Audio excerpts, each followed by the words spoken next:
السلام علیکم دومولو. درباره شخصانی که با تولد دختر ناراحت میشوند و زنانشان را آزار میدهند صحبت میکردید. آیا به دنیا آوردن دختر در اختیار ما میباشد؟ یکی از مشکلاتی که امروز در جامعه است همین است. من عائله‌های خبر دارم، برادران از گرامی، زناشان دختر تولد میکنن، زن آزار میتین. اگر از نگاه تیپ گیریم، همون ایکس ایگریکی که در همون نطفه هست، دختر تولد شدن از نگاه تیپ عیب مردک میشه. تو قوت نداری آخی، با چی جنجال میکنی؟ همین زن تو دختر تولد کرد، تو خودت مردک خوب هم نیستی، عیب خودت تو بوده است. خودت زن چی جنجال میکنی؟ و قوت نداری آخی برادر عزیز. و زن زور لطاتی حرکت میکنه، از زن زور شوی آخی. این نگاه تیپ. لیکن از نگاه دین خداوند بین چی میگوید؟ همین خصلت‌های دوره کفر است. مردم جاهلیت همین خیل بودن. بین و اذا بشر احدهم بالانثى ظل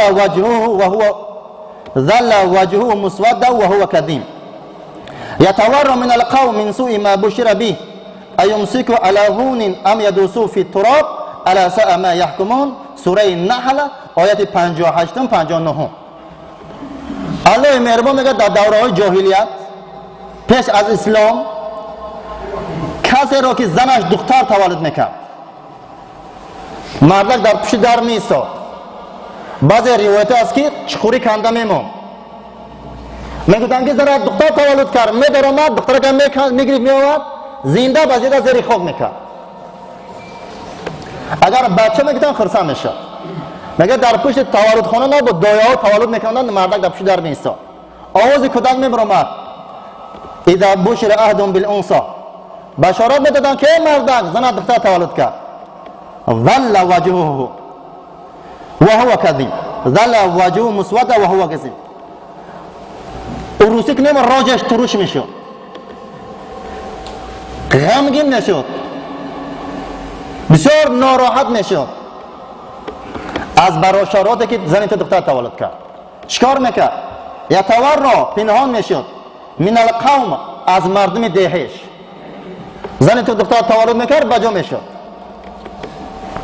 من سوء ما بشر به، به خاطر بشارت دادن که زن دختر تولد کرد مردکان ننگ و ناموس میکردن، بجا میشدن که زن من دختر تولد کرد. ام یدسو علی هون ام یدسو فی التراب. دو راه داشت، یا از خانه تماما دیگه نمیبرمد که مردم سلام علیک نمیکرد، یا دختر را زنده به زنده زیر خاک میکرد. یک چه انتخاب میکرد. الله میگه بسیار حکم بد میکردن. زنش دختر تولد میکرد، مردک بیرون امرو. سوره تکویر نگاه کنیم. و اذا موعودة سئلت بأي ذنب قتلت. سوره تکویر نگاه کنیم. روز قیامت خداوند بعض از دخترکای بد زنده میکند، میپرسد بأي ذنب قتلت، برای چی پدرت تو را قتل کرد؟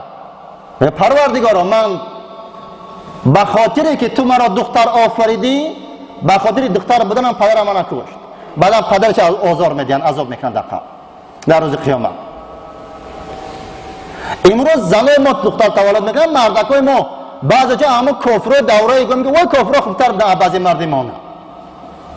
باور کن زن تولد میکند در بیمارخانه، درباره همون بالایی که تولد میکنن تولد میکنن، دختر میگن که مردک دختر زن دختر تولد کرد، مردک میگه 7 ماه دختر شد قهر میکنن نمیاد، مبلغ دکترای نمیتیاد، درباره همون تولد خانه کریسلا 2 ساعت درنگ نیست. ایسا همین در زمستان خنک میگرد، مکه دلجگر خنک میگرد، همون زن مرد برادر عزیز. اون دوره جاهلیت خوب بود کودک میکشت. این بدبخت های ما مادر کودک کشیده.